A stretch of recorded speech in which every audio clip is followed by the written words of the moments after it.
Welcome back, everybody, to the newest episode of the PenPodcast.com. I'm your host, Matt Harms, founder of Pen for Hire, where we offer premier ghostwriting and author coaching services. Also, the creators of the Pen Podcast, where we sit with authors, writers, writing industry professionals, subject matter experts, and all around interesting people. Today, I have the pleasure of being joined by a good friend of mine, Zuica Donev. How are you today, Zuica? Great. How are you? Thanks for having me. It is my pleasure. Thank you for being here.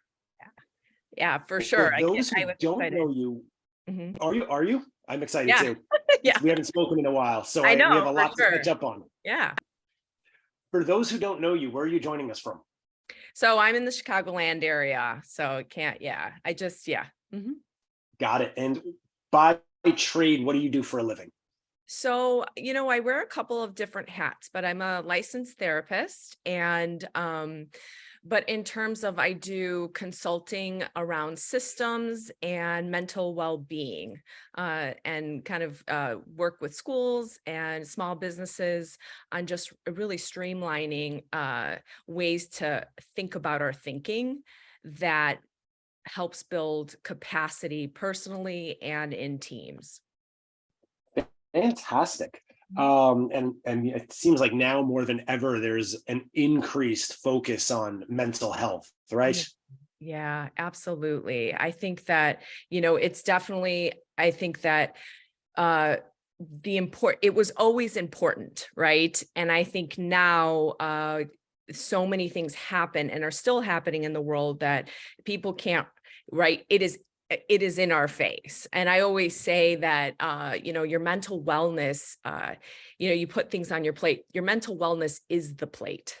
It's really the first thing that all of the things flow out of. It's so funny you use that analogy because a lot of people use the analogy like you're spinning so many plates that they start dropping. Yeah, absolutely. Yeah. And I think, right. Oh, sorry. Go ahead. Yeah. Oh, no, I was just gonna say, I'm thinking about my mental well-being. Is that plate that's dropping? Yeah, absolutely. And so that's the thing. If you don't have that plate, all the other things start to fall off, and they fall off quickly. Mm-hmm. Yeah. And I think, for me, especially COVID, that whole period of time was one of those where a lot more people started to realize it was okay to not be okay and to talk about not being okay. Absolutely. Absolutely. And I think the other piece is like we forget how the level of uncertainty can actually make it worse for us, because when there's too much uncertainty, there's a level of where we start to develop such a fear, right? And our mind actually, I think the research points to, it almost feels like it's a physical attack to us. And so like with things like the pandemic and so much of the unknown, it dysregulates your system. And I think that's where it's like, I can't handle this, or why am I feeling this way? And it all comes up, Mm-hmm. So I don't want to steal the thunder from your book. We're going to get there in a second. But as you're saying that, it's reminding me of a lot of the content, that I read in there of your body will physically embody what's going on in your mind. So if you're not doing well, you're going to start to show signs of physical sickness. Absolutely. There's a great book out there too. It's called The Body Keeps the Score. And it's really the truth. The body keeps the score. And so I think a lot of the times we're looking at it from a behavioral sense or physical ailments that impact us, and we try to fix those. And it's actually sometimes working against us. Mm-hmm. Yeah. So with that said, I know you're an avid reader. Yeah. How long did you want to write a book for? Oh gosh, honestly, I think about so part of my journey was is research, getting more information. But as you do that research, you start to change yourself, and you think about the ways that happened, or the journey, and you start to say like, gosh, I wish I would have known this, right? And so the book started to birth when I thought about all the conversations I've had with people, but I was kind of like, it's like in me, right? I would play it out in my head. I would play the pieces. I would be somewhere with friends and I would see a situation. I'd be like, oh, but if I wrote it that way. And so I think it was probably a good 7 years that I was like percolating in my mind, like working on it in my head. because the idea of actually writing a book, I was like, oh, I'm not doing that, until I met you. And so, yeah. And I think that 7 year, that's kind of right on average, or right there in the middle of the timeframes that I hear a lot. Almost everybody that's ever written a book or thought about writing a book has had it on their brain for at least 5 years. Yeah. See, isn't that interesting? Because you could really, Matt, you can really talk yourself out of anything, right? So especially something like that, like all that mindset stuff just spills over, like, right? Oh, who am I? Or how long will that take? And it starts to feel daunting. But yeah, I mean, I can imagine for everyone else too. So. Well, and it's not easy and it's not quick, no matter how you do it, right? So you can get on that roller coaster and talk yourself into it because you only have the line to back out. And then once you get on, it's over in 30 seconds. Yeah, it's so true. You have a lifetime to talk yourself out of it. And once you start it, it's not going to be finished in 30 seconds. Absolutely. And I think that's the piece, is that it just seems like such a long process. And I think when I was even writing, and one thing you taught me was that as I was writing, I was thinking about people and being like, well, maybe it sounds better like that, for the audience. And then it was when we talked about it, and you were like, you need to write the book, right, that you would want to read, that really speaks to who I was and my journey. And when I started to think about that is when it really started to flow more for me, because right, when you think about, everybody will, take it or leave it or get a couple of things out of it, but you really want to write the book that at the end of the day was like, yeah, that was what was in here. And I left everything on the floor. Like that was that. So, Yeah, no, I'm glad you took that away, because that is a huge part of being true to yourself, right? Because you could write what you think everyone wants to read, but chances are you don't really know what other people want to read, right. No more than you know what they want to have for dinner that night. Yeah, totally. Yeah. Yeah. And because you're such an avid reader, like I know I do this myself, and I've experienced it with other people. You get something from a person's message, right? You really value a book, you'll recommend it to somebody else, but you and I could read the same book and interpret what they were saying two different ways, and it could be helpful to both of us. It's so true. Right? Just in different ways. So what you do when you turn around and you share your knowledge with someone is you're repackaging it in the way that was meaningful to you. Yes, absolutely. Irvin Yalom, he was a psychologist, and he did an experiment where you have two people, right? It was him and his client, right? And after every session, he would write down his impact that he thought was like a moment, and then he'd have his client write that. And he found it was never the same, right? But that you can still have this amazing, and that's what real connection is, right? Is that when you take what resonates with you, because all of our journeys are so different. And that's what's actually the power of just like that influential piece of like, it's everywhere. It could be in a song, it could be in an interaction. And that's the beauty of life, right? Humanity.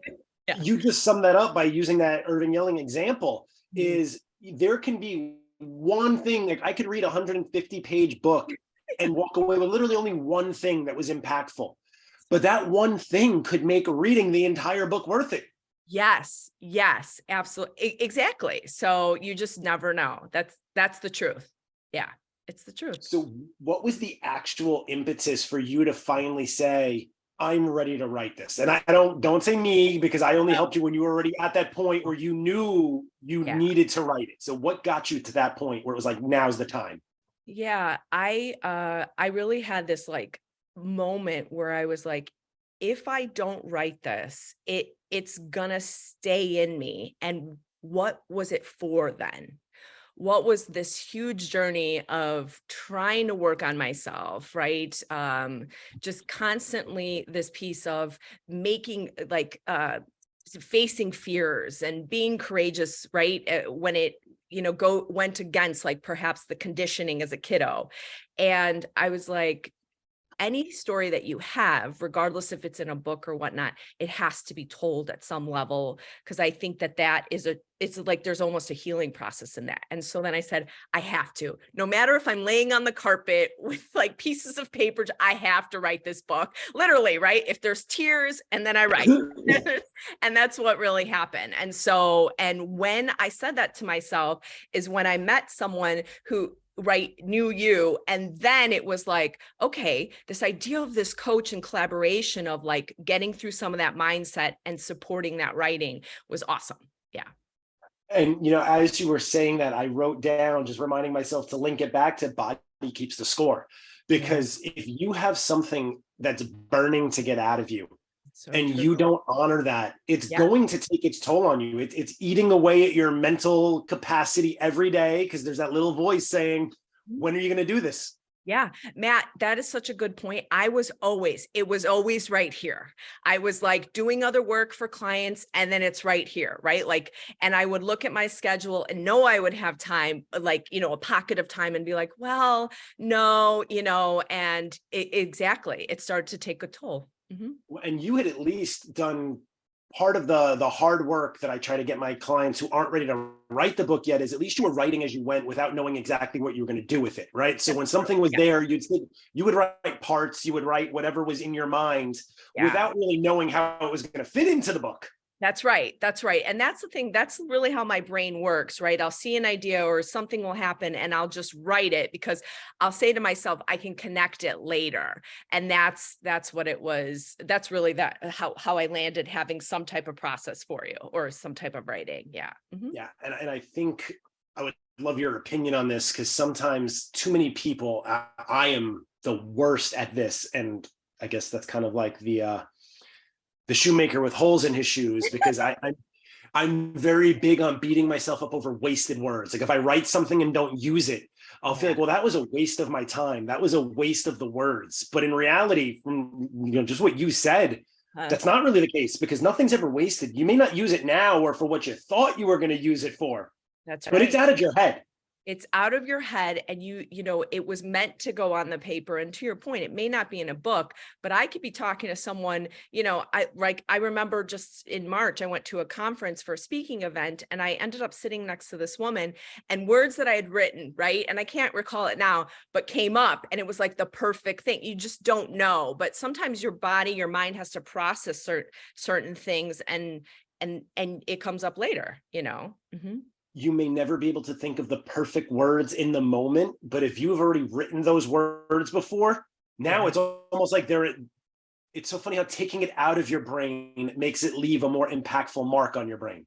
Absolutely. And I think that the other piece is that sometimes it's just about being present and allowing that energy, those words to come out, because, right, you just don't know, right? And that's the piece of it, I think. Yeah. So we talked a lot about process, about the why behind it. I'm curious now, for everyone listening, and I know the answer, so I'm going to shut up. What was the book about? Yeah. So really the book, and it's so dear to my heart, so I'm going to love to answer this, and I'm not going to go fast.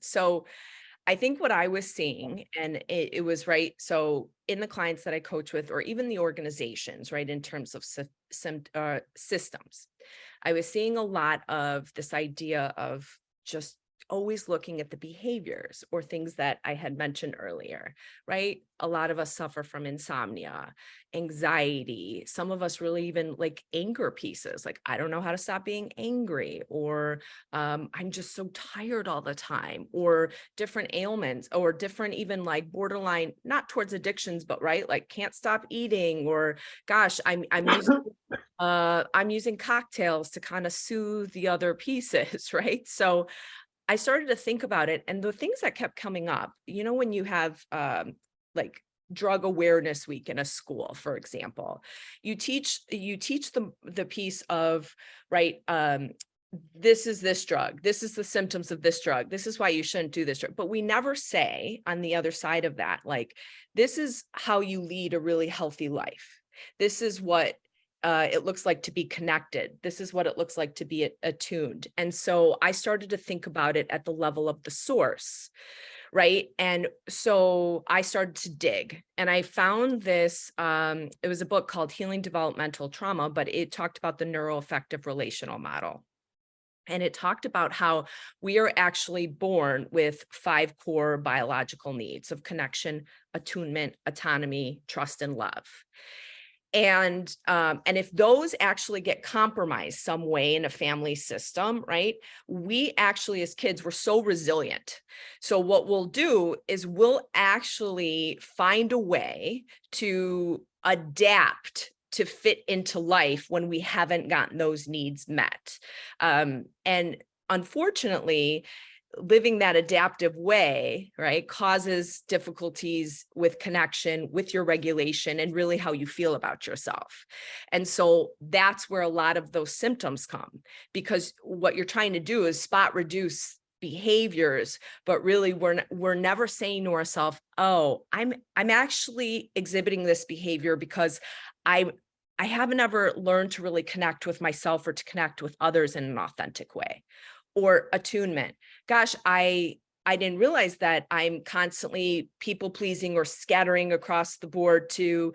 And I'm not it's not about the people pleasing. It's about the fact that I've never learned to attune to my own physical and emotional needs.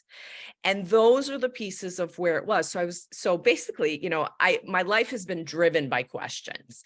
And so I said to myself, well, how do you actually do that work? How do you actually go to the source and start to work that out? Because I also think, right, those are great big picture ideas, but where does it flow out of that practicality? Because people want like goals and how to do that work. And I think through this book and through my own journey and practicing with clients, I started to find a way like, okay, so maybe the goals aren't going to be about and things like good sleep hygiene matter and all of that, but maybe the goals aren't like, hey, how to let me be less angry. Maybe it's, okay, let me find a way to make a goal of connecting with someone or learning even the process of how to connect, right? And scaffolding that up.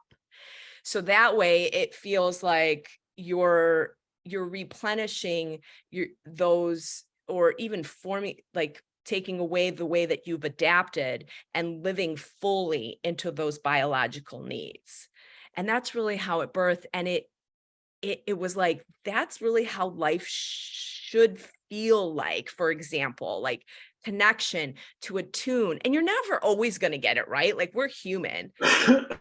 So anyway, I've been talking a little, but I could talk, so that's just the gist of how it all manifested for me. And I believe in it. I believe in it. Yeah. Well, and that's, please don't apologize for talking. That's the whole point of this. Like, I want you to be able to speak about the book and, what it meant to you and what it's going to mean for others. And I didn't even realize this as you were writing it. But you just hit something.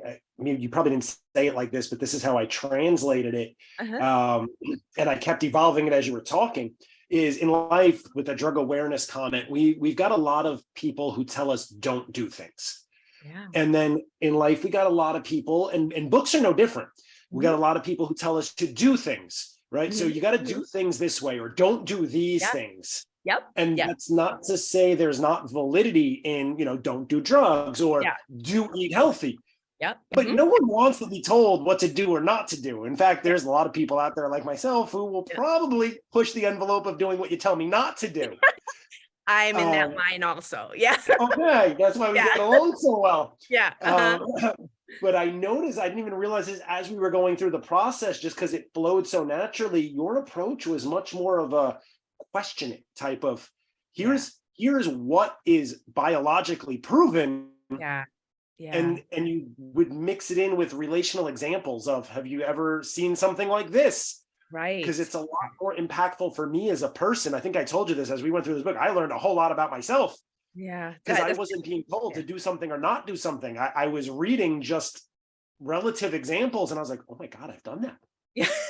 I know this is so true. It's like, that does feel like me a little bit, so, and that's the truth of it, because too, Matt, a lot of, like a buzzword is that mindfulness, and mindfulness, actually what it is that it is to notice, right? And that's what my hope is. Some of what my book does is you can find yourself in some of these stories and then see the research in it and notice, I do that. And, oh, I didn't realize that there's actually a trail of why I do that. Right. And I think that's actually how you widen, there's research on the brain, widen the window of even your frustration of your life, because when you notice that and you have that self-awareness piece, you're like, that is really when you can start to change, because it's not, if you can't see it, the odds are you're not going to be able to really, like, you'll be like, okay, here's my new goal chart, but you're not seeing the source of where it manifests to be able to be like, okay, this is my why. Even if you spend, honestly, Matt, even if you spend 2 years being like, okay, I see it. Okay, I see it, and don't do anything with it, right? Some people can do that for a while, but it's a yes and, so. Well, yeah, it's that first step. I'm going to use a ridiculous example. Yeah. It's kind of like you got someone who's morbidly obese and Mhm. all they eat is McDonald's 3 meals a day, but no Yeah. one's ever told them, Yeah. right? In this magical, no one's ever told them that McDonald's is bad for you and McDonald's is the reason that you're overweight. And Yeah. then someone does. Yeah. And Yeah. it may take them some time because they don't know any better, right? They're like, what is a salad? But Absolutely. after a year or two, to your point, it may get to that point of, I don't want to be like this anymore. And now I know why I'm like this. So Yeah. maybe I eat McDonald's twice a day instead of 3 times a day. That's to scaffold it up. And we always have to remember, because sometimes we'll look at things and be like, oh, I can't believe someone is using that thing or they're this way. But that is what has kept us protected. That is what has saved us when we haven't received those biological needs. We adapted in a way for what feels like survival. So if you don't approach it at this way of tender and compassion of why right, these things holes got poked in here for me. And so, right, that's why this is happening. And to say to yourself, I don't need to use this anymore, because I'm somebody who can connect, right? It might take me a little while to learn how to do that or attune to my needs. And I don't need it to come out of a place of things that harm me to cope. Right. And that's that. Yes. Mhm. And you just said something that I want you to, I don't even know how relevant it is to the book, but I think in general, mental health, this is very relevant. Yeah. I'd love for you to dive in a little more on survival, right? Mhm. Because I think we all you hear the word survival and you only think, well, what are the things that can kill me? But everyone's definition of survival when it comes to their mental health is really very different. Yes, it's true. So I look at it like this. So when things in your family of origin, family system you grew up with, right? If there are things that have compromised it, and it could be a variety of different things, right? You may have had caretakers that had personality disorders. There could be addiction. There could have been some type of trauma, ailments, illness in the family. There's a variety of different things that can happen. And so a lot of the times, if the adults in your life weren't available to help support these core needs, we get compromised, right? But the difference is us as kids, we are not developmentally available to say, it's them, it's this. We internalize it and say, it must be us. It can't be them. I'm the one who's defective, right? And so I can't begin to tell you how much the research points to how resilient kids are, because they'll literally say to themselves, right? There's D.W. Winnicott. He says, the family environment only has to be good enough for kids to develop this. But when it's not, they really have the sense of, if I don't do these things, I will cease to exist almost. And so developing these things is like, I think Brene Brown would probably call, is the armor, right? I'm going to, so let's take attunement, for example.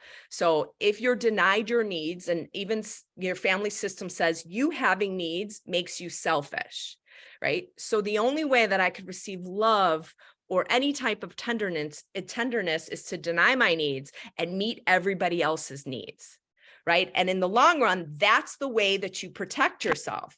But in reality, it hurts you after a while because, right, that's where you might feel sick all the time. You might get headaches.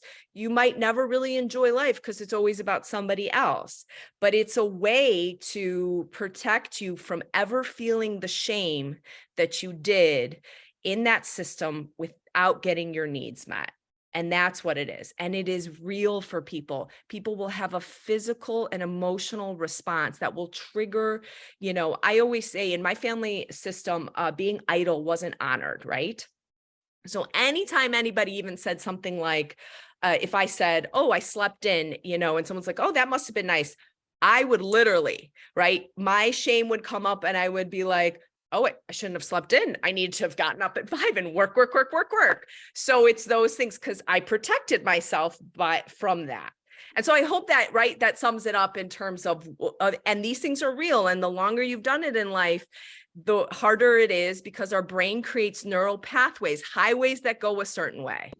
So in order to do different, it takes a little bit of time. It can't be one big swoop. So. Mm-hmm. And so far, I mean, as I've mentioned several times, found the information invaluable. One of the best things about what I do for a living is that I get all of this amazing knowledge directly from the source of the person, and I can ask as many questions as I want, whereas the person reading the book maybe can't, which hopefully is answering the questions the reader may have had, because we're taking care of it behind the scenes. For sure. What kind of feedback are you getting from people about the book, and how is it helping your business? So it's so interesting. The feedback that I keep, people are sending, they're so funny. People are sending me pictures of like where they've read it. It's really fun. But the feedback I'm getting is like, sweets, this is really getting me to think. And it's, Matt, it's like the biggest compliment in the world, right? To be able to think about your thinking is like, this is getting my wheels turning. And so that has been just a big blessing. And I think in terms of my business, it's really, I think it connects to what I do. So I think if anything, when I have a speaking engagement or even a client, a lot of the times when we're doing the work of the source and connecting, people will be like, most of the time, even before I wrote the book, Matt, you know this, people were like, well, is there something I could, like, is there more? Is there like something I could read? And I remember I was always like, not yet. It's like, I'm getting there. Please don't be mad, So now I actually have that. And I think that's the blessing. Wherever I go, bring a copy, people are like, the link, it comes up in conversation all the time. I was in the nail salon the other day and someone's like, so what do you do? They're like, oh, it's so cool. And then I just kind of explain a little of something. They're like, oh, and then the books, I don't even know how it comes up. So it's everywhere. And I'm just so happy that it's getting people to think. So before we have you tell everyone the name of the book and where to find it, I just want to ask one last question. And I hope you don't mind me putting you on the spot with this, because it just came up with a client today who's about to publish their book. But as you were talking so enthusiastically about people sending you pictures of where they're at and how great it feels, at some point during this journey, you did suffer from a little bit of imposter syndrome, correct? Yes, big time. I did. And I think that was really, because at some point we were like towards the end and I was like, it's okay if we can't, like if we take another month or whatever, right? Because I was like, I'm not ready, and I think the way that I help support myself is that this is not for it. This is just something that was in me that needed to come out. And I had to relinquish control of whatever happens with it. So in terms of my expectations, so I was like, I can only be me. I can only offer myself to the world and how I'm wired and like gifts in me. And that's it. Everything else is not my responsibility. And so that's how I just got over the hump. Yeah. And now, have any of your worst nightmares about what could possibly happen when this book come out, and on the negative side, have any of them come true? so funny because when you talk about that, no, none of them have. So that's, yeah, I was Right. waiting. No one's called you a fake. No one's called you a fraud. No one said that I found no value in this. I was like sleeping with one eye open. No one has done that. I remember I was like, what if, and it's not. I just, all these fear bubbles. And when you actually do it, you forget how abundant the world is. So. And I'm willing to bet next time you feel like you have something worth telling, you're not going to have that hesitation to sit down and try to make the world a better place. Right, because I realized after I wrote the book and I said, it's not about me. And if I can have that posture going forward when I get an idea or even words that resonate, it's not about me. It's it works something through me, but then I can let it go because it's not mine to own. And so I think that's what so yes, now I'm gonna write. So yeah. And now I'm going to quote somebody, and I hope I'm quoting it right, but I believe it's Ed Milet, who said, you can have anything you want in life if you help other people get what they want in life. Oh, I love that. It's so true. It's so true, right? There's enough to go around for everyone. And I think, like, if anything, the book has taught me is just to have an open posture, hands open, and it's just very true. It's like we are meant to support each other, to help each other with whatever we have. It doesn't have to be like somebody else, right? And to that imposter piece, we're all different, right? It's not about being an imposter. We have stuff that only we can offer. So Nothing in life is a zero-sum game, right? Because just because you help somebody get something doesn't mean you lost something. Yeah. Oh, Matt, that's so good. Yes. That's the truth. That's the truth. You didn't. In fact, you've gained, right? So, at the end of the day, I am a true believer that I believe this, and you know this about me. We need each other. We need each other. And however we connect with that is that's the ultimate goal with, I think, what anybody does with anything, is that anything we do is supposed to connect us more as humans and increase more empathy, right? So that we can be these loving creatures towards each other. And I just want to be more of that, no matter what I do. So that's really I love that. I love that. I love that. Please tell everyone the name of the book, where they can find it. The Inside Job and Innermost Perspective of Understanding Your Behavior. So, and I know this is not part, but I can't thank you enough for just who you are and just you really just supporting me through the whole process. Like you are just, you're a unicorn kind of, and a gem. And I can't, from the bottom of my heart, I thank you. So, yeah. Oh my God, Zuica, thank you so much. I did not pay her for that. I did not expect that. And I was going to say something that now is going to sound rehearsed, but I'm not saying this because I was involved in this. And this is one of the few projects where I did none of the writing. For everyone's disclaimer, Zuica wrote this entire book herself. I just guided her. But it maybe that's part of the reason, since I wasn't so involved in like putting the words together, but it definitely did make a profound impact on me. I learned things about myself as we were going through this process.